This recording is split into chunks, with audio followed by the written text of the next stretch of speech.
السلام عليكم ورحمة الله وبركاته. ازيكم يا بنات؟ عاملين ايه؟ النهارده فيديو جديد طبعا من يومياتنا في البحرين.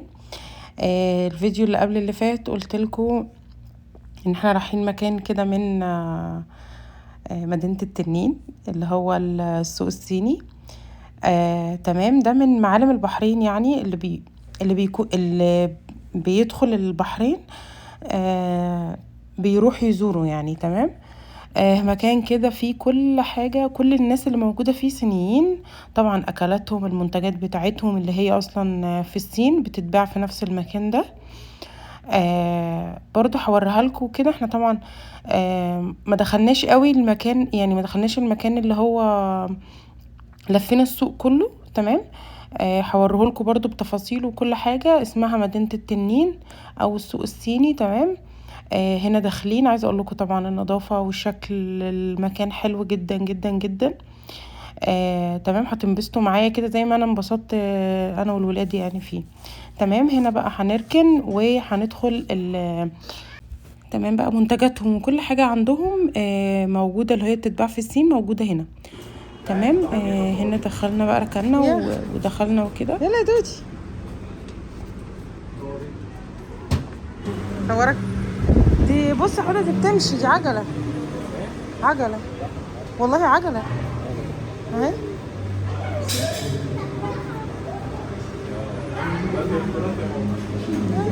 حلوين قوي.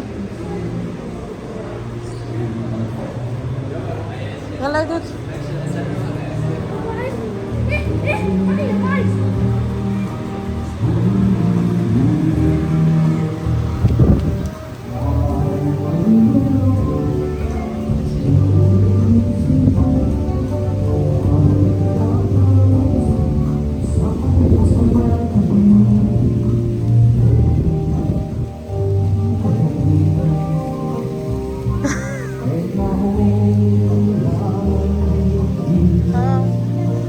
حلوين.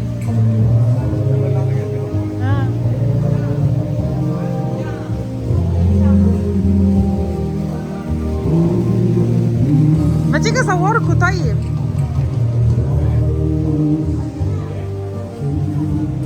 ما تيجي اصوركوا؟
كان في حد كده صوته حلو بيغني صيني، بيغني يعني الاغاني الصينيه وكده.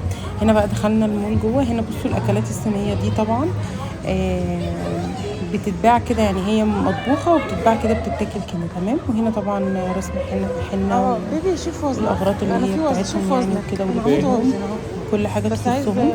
تمام. واي توابل، اي اكل هم بياكلوه، حتى الاندومي، النودلز اللي هم بياكلوها، كل حاجه موجوده. العطور بتاعتهم، الصبغات، زيوت الشعر، كل حاجه موجوده. لا لا لا، بص كل المكان حاجه ده الاكل بيبيع كل الصيني ده الاكلات الموجوده. هوريها لكم برضو. حاجات كله. مختلفه كده عننا، بس انا طبعا ما اشتريتش منها حاجه، لان طبعا ماليش انا في الاكل الصيني والكلام ده. فانا اللي اعرفه باكله. بابا عايز ده مش مشطشط ده.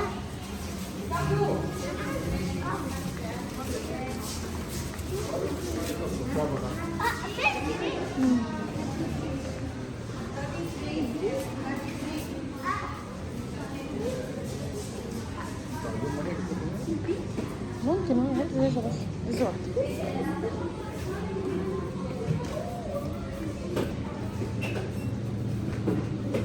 اصورك معاك؟ بدينار و10 يعني ب 11 سعودي بس يا بابا.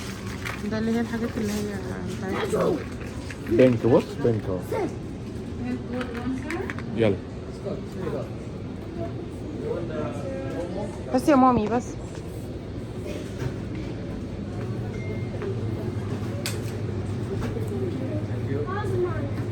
اهي مع بابا.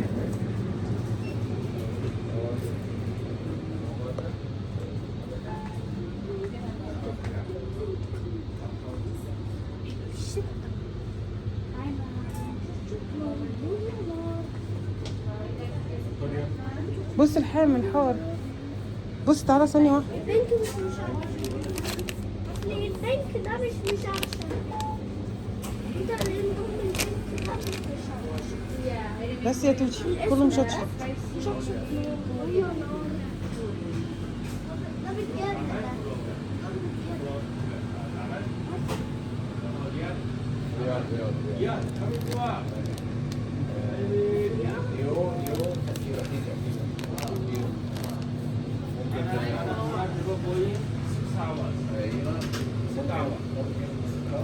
تعالي يا عبودي. شوي شوي. 140 30 ليرة. نوم 180 160. أنا أوريدي 150 140 140. 140 جيب 6 أواز. ايوه ثانك يو جود باي ثانك يو.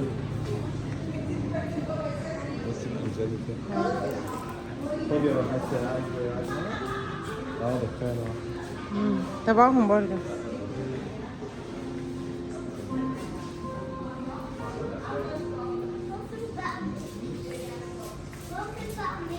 واو شكلهم حلو قوي.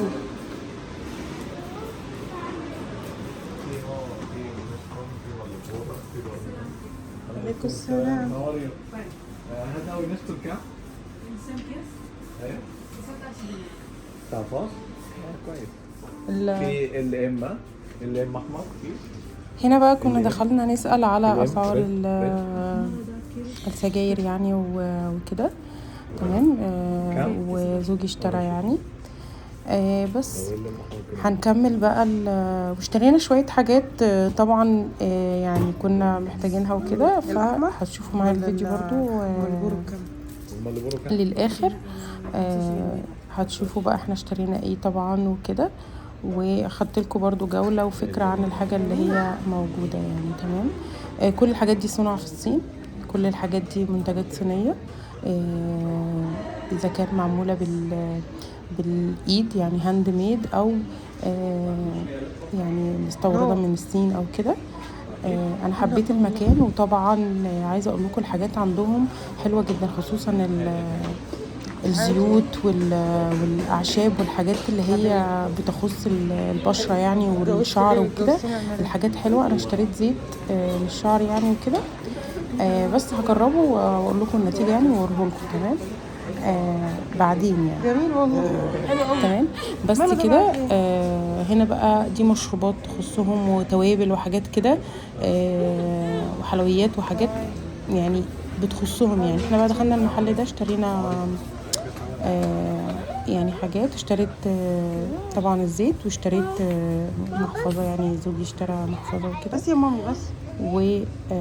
وبرضو لعبة للولاد شبطوا فيها وكده، فما حبيناش نزعلهم يعني. فانا كنت باخد لكم فكره كده عن الشنط. يا جماعه الشنط دي كوبي، مش اوريجينال. ديور وجوتشي والفي وكل الكلام دوت. كل الماركات يعني موجوده، بس اوريجينال، بس كوبي. يعني يعني عبود يعني نفس الاوريجينال بالظبط. تمام. والخامه بتاعتها حلوه جدا. تمام. انا عجبتني كام شنطة كده حلوة. تمام. عجبتني اللي هي الابيض في اسود دي طبعا شكل، والخضرة دي عجبتني جدا برضو. انا بحب الشنط اللي هي المربعة دي. تمام. مكان حلو قوي. هي دي المحفظة اللي اشتريناها. حلو قوي وجلدها حلو، وتقريبا كانت ب5 دينار. تمام. بصوا ده الدينار البحريني. شكله كان اول مرة اشوفه يعني وكده، خدته انا محتفظة بيه. تمام. معايا يعني في شنطتي شايلاه. تمام. ودي طبعا عبايات وحاجات كده بحرينية وفيها طبعا حاجات تخص برضو اللبس الصيني كده. طبعا دي كل الميداليات بقى والحاجات اللي هي بتاعت الأطفال والحاجات دي. هنروح فين تقريبا؟ منتجات صينية، كل اللي في السوق الصيني. هو اسمه السوق الصيني. كله اللي شغال فيه صيني. تمام.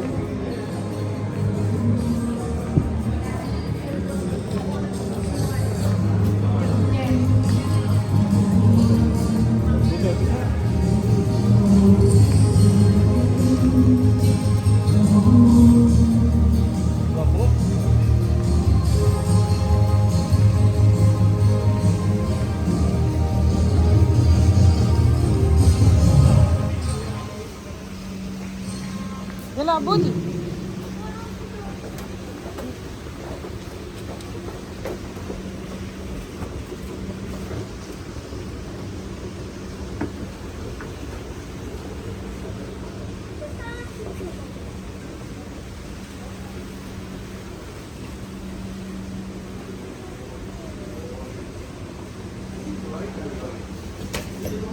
شو قدامك عبودي؟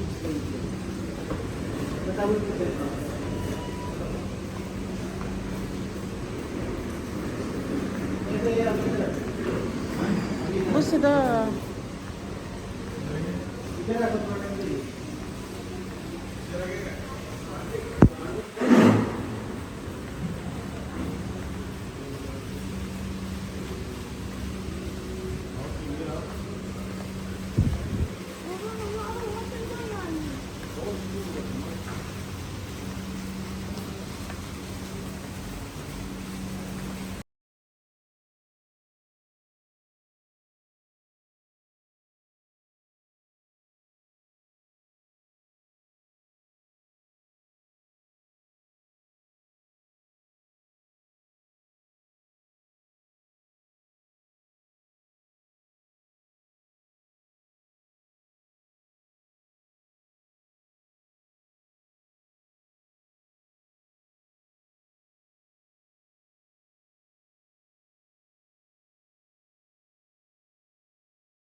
هنا بقى في المول اللي فيه الصينيين كلهم، تشتري بقى فيه مول تجاري، تشتري فيه بقى كل الحاجة اللي انتي محتاجاها، اذا كان لبس او شنط او اكسسوارات للموبايلات، اي اجهزة، اي حاجة ممكن تتخيليها موجودة، العاب للاطفال، دباديب، كل شيء يخص كلها انتاج صيني، يعني كلها ميدن ان تشاينا، كلها.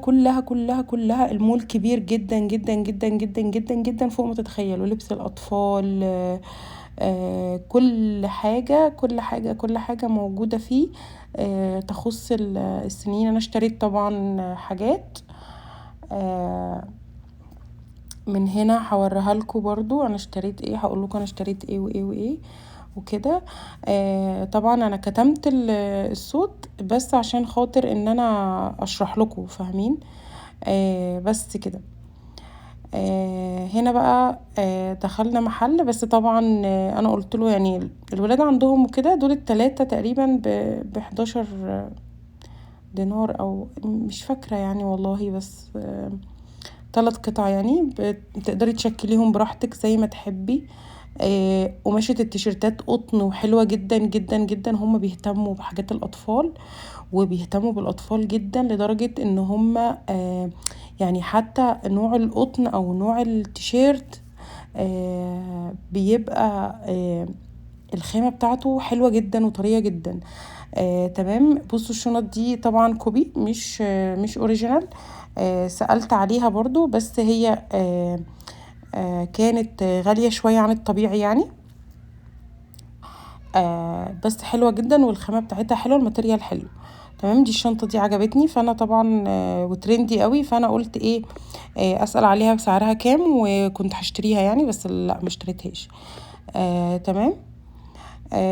ما تفرقش عن سعر الاوريجينال كتير، وهي مش اوريجينال، فطب ليه؟ تمام. بس كده. انا بحب الشنط قوي، وبحب يعني اقتني الشنط الحلوة يعني، فاهمين؟ بس انا عندي شنط، بس لما بلاقي يعني بتبقى في حاجة مش عندي، بحب ان انا اجيبها عشان خاطر بقى ايه بتنفع يعني، فاهمين؟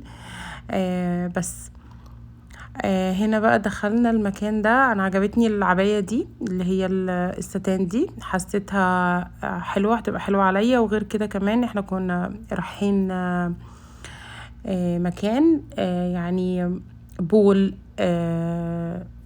منتجع، رايحين منتجع يعني منتجع فيه بول وبحر وكده، بسين يعني. فكنت محتاجة حاجة زي دي انزل اقعد بيها على البسين يعني، مع الطرحة وكده، لاني طبعا واسعة وحلوة مريحة، فاهمين؟ بس واشتريت الزيتي دي، اشتريت الاتنين، اللي هي اللي كانت بره دي والزيتي دي، حلوين قوي في اللبس ومريحين جدا، وقماشتهم حلوة، اللي هو الستان اللي هو اللي زي الحرير كده، ناعم شوية مش خشن، فاهمين قصدي؟ بس كده. دول انا اشتريتهم بقى وكده. وطبعا انا باخد رأي زوجي يعني في كل حاجة وكده، في التفاصيل يعني. لو قال لي لا ما كنتش هشتريهم، لو قال لي مش هيبقوا حلوين ما كنتش هشتريهم. ف لا، قال لي حلوين، بالعكس قال لي حلوين جدا ومحترمين يعني وكده، ومريحين في اللبس كمان، فاهمين؟ بس فاشتريتهم دول ولبستهم، كانوا مريحين جدا جدا جدا. تمام. بس كده. هنا بقى كنا بنسأل تمنهم كام، فكان تقريبا بالريال كانوا عاملين الاتنين 180 ريال تقريبا. بس تمام. بس هنا بتقولي في بنطلونات، في تيشرتات، في حاجات كده اذا حابه يعني، نفس قماشتهم بتوريني. عايزه اقول لكم والله الخامات عندهم فظيعه يعني، خامات البنطلونات الواسعه دي، الحاجات اللي هي الصيفي الفضفاضه دي المريحه، حلوه قوي قوي قوي قوي يعني. تمام. واسعارها حلوه، مش وحشه ومش غاليه، فاهمين؟ على الخامه حلوه جدا. بس انا اشتريت اللي انا محتاجاه لاني انا عندي لبس تمام. فانا بس حبيت ان انا اشتري الحاجات دي. وبعدين هنا في السعوديه يعني ما بلبس لبس اللي هو بتاعنا، بيبقى معظم لبسي عبايات يعني وكده. بلبس بنطلونات تحت العبايه وكده، بس الاساسي العبايه. فانا حبيت ان انا طالما قاعده هنا، فانا لسه وانا نازله ممكن مصر او حاجه ابقى اشتري اللبس اللي انا ممكن البسه في مصر، اللي هو اللبس العادي تمام، اللي هو البنطلون، اللي هو التي شيرت، الحاجات اللي هي الواسعه، اللي هي السوتس اللي هي بتبقى على بعض دي، البنطلونات الواسعه على بذمتك كل حاجه لا على زي شميز كده طويل، او كارديجان، الحاجات اللي هي دي توتا فلامينجو. بس هنا بقى اكسسوارات. انا حبيت ان انا طبعا اصور لكم الحاجه وارنب اللي هي بالتفاصيل. بصوا بقى اشكال الحيوانات بقى اللي هي المجسمات والحاجات دي، ديكورات للبيت او للجناين. يعني لو البيت فيه حديقه او جنينه او كده خارجيه، ممكن الحاجات دي تتحط فيها الحيوانات اللي هي زي الكلب، الدوجز الموجودين اهي اشتريتهم بوريكم لكم اهو. الفلامينجو، الحيوانات، في ارانب، في بط، في الحاجات دي اهي جوه موجوده. تمام. فانا حبيت ان انا برضو اوريكم الحاجات الموجوده. هم بيهتموا بالتفاصيل جدا جدا فوق الخيال، وعندهم كل حاجه ليها اهميه. فاهمين ازاي؟ يعني مش كل حاجه، يعني مش اي حاجه وخلاص، لا كل حاجه ليها استخداماتها وليها اهميه بيستخدموها ازاي. حتى لما بتقف تشوف مثلا حد يشرح لك حاجه، بيشرح لك الحاجه ان هي مهمه جدا. يعني انت ممكن تكوني مش شايفاها مهمه، بس هي بتكون مهمه قوي يعني بالنسبه لهم مهمه. يخليك تركز ان انت ممكن ان انت تشتريها وتستخدمها بشكل صح. طبعا كلنا عارفين الصينيين يعني تعالي يا توتا اذكياء ازاي، وكل حاجه موجوده عندهم ليها اهميه وليها استخدام مهم. وهنا طبعا نسيت اقول لكم اللي احنا في رحله بحث عن ميكي وميني. فطبعا بنلاقي ميكي ما بنلاقيش ميني، بنلاقي ميني ما بنلاقيش ميكي. والاحجام طبعا بتبقى صغيره، الكبير لا يا بابا انا عايزه كبير، لا صغير تمام. بنشوف التفاصيل لحد ما لقينا ميكي في مكان وحجمه كبير، وميني في مكان تاني حجمه نفس الحجم بتاع ميني، لان طبعا ما ينفعش الولاد بتاعته اكبر، لا يا مامي دي بتاعتها اكبر، لا يا مامي كده يعني بتاعتها اصغر. كل الكلام ده بيحصل مشاكل، فلازم نجيب نكونوا سواسية الحاجات اللي هي بس.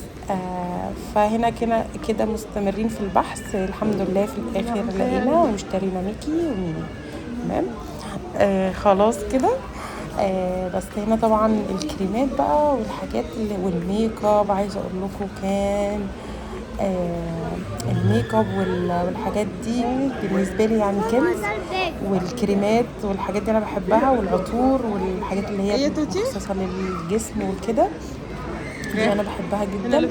طبعا انا اشتريت شويه حاجات، بس طبعا ما افورتش لاني طبعا عايزين هنا ايه. انت لو دخلتي المول دوت معاكي مليون جنيه هتطلعي من غيرهم. فاهمين ازاي؟ فالحاجات فعلا حلوه جدا وليها اهميه ومختلفه. وطبعا زي ما انتم شايفين اصلا الصينيين عاملين ازاي، بشرتهم شبه البيبي وشعرهم ناعم ازاي، فالحاجات بتاعتهم حلوه قوي. فانا حبيت ان انا اجربها وكده. فانا اشتريت شويه حاجات بسيطه اللي انا هستخدمها فقط. يعني انا ما بشتريش كميات، وما بحبش اشتري حاجه انا مش عايزاها مش هستخدمها تمام. احنا طبعا كنا ماشيين على الطريق كده، طبعا لقيت مكتوب عصير قصب، فقلت لبابا انا عايزه اشرب عصير قصب وحشني بتاع مصر تمام. فوقفنا كده عند كشك شاب كده مصري تمام. طلع مصري في الاخر، واحنا في البحرين وطلع مصري. شربنا احنا قصب، والولاد جبنا لهم برتقان فريش، فجبت لهم كوبايه كبيره، فهم مش بيحبوا يشربوا في الكوبايات الكبيره، فعملت لهم كوبايتين صغيرين كده كرتون. وطبعا ميكي وميني، اشترينا ميكي وميني بس كده. ويا رب الفيديو بتاعنا يكون عجبكم النهارده واستفدتوا منه حاجه. طبعا بقى اتمشينا شويه وكده، وفي الاخر بقى روحنا البيت اهو عصير قصب. روحنا البيت بقى طبعا. عملنا بقى ايه قاعدين نسمع اغاني وكده، بس انا طبعا كتمت الصوت عشان خاطر الاغاني ما يبقاش فيه حقوق. عملنا بقى كوبايتين شاي كده حلوين، انا وبابانا وكده، وسهرنا شويه. كان لسه الوقت بدري، ما كانش متاخر يعني، تقريبا كانت حوالي الساعه 10:30 11 كده، ما مش كتير يعني. قلنا يعني ايه لسه هنقعد شويه، لان احنا نازلين كنا متاخر ونمنا كمان، فسهرنا شويه كده.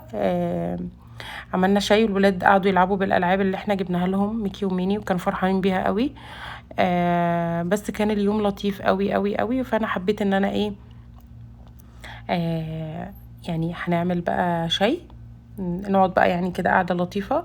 تمام، عملت شاي وعملت طبق كده مقرمشات وحاجات كده تسالي يعني، واحنا قاعدين نتفرج على التلفزيون وكده. بس وكان يوم حلو جدا، ويا رب فيديو النهارده يكون عجبكم واستفدتوا منه بحاجه، وعرفت ان انا اوصل لكم اي معلومه، حتى لو المعلومه دي مش يعني تسمعوها يعني، حتى اهم حاجه ان هي تفيدكم يعني، فاهمين؟ بس كده اهو الشاي انا بقلبه. طبعا الحاجات العصايه دي موجوده يعني، انا كنت معايا واخده معايا شاي، لان احنا بنشرب شاي معين اسمه الصماد، ما بنشربش الا هو يعني، واحمد تي انا ما بشربش الا هو. فده الشاي ده انا كنت جايباه معايا يعني، وانا مسافره، والمقرمشات كمان. بس كده، ويا رب فيديو النهارده يعجبكم. ما تنسونيش بقى في لايك وشير وسبسكرايب، وباي باي باي في فيديو جديد. اشوفكم على خير ان شاء الله بكره. باي باي.